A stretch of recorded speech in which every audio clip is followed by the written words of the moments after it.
Si vous avez perdu un proche et que vous avez été affecté par son départ, on a dû vous dire les phrases suivantes.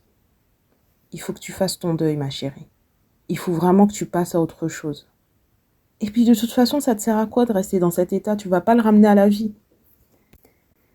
Et c'est sur ce dernier point que j'avais envie de rebondir.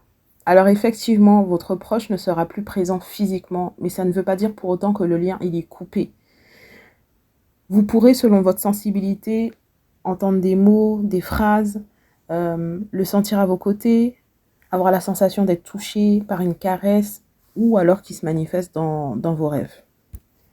Malheureusement, certaines personnes ne captent pas certaines choses parce qu'elles n'y prêtent pas attention.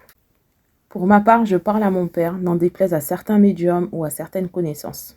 Certes, je ne suis pas accrochée à cette connexion, mais lorsque j'y pense, lorsque j'en ressens le besoin, je lui envoie de l'amour, j'allume une bougie, je fais des prières, je vais lui écrire des lettres.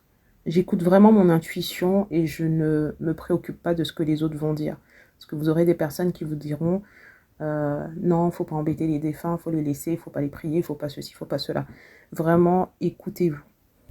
La seule chose qui pourrait être néfaste à voir, ce serait d'être dans une espèce de dépendance et de les solliciter sans arrêt, constamment, quotidiennement. Voilà.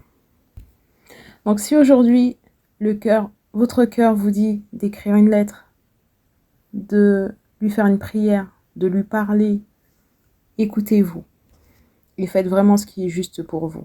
Voilà.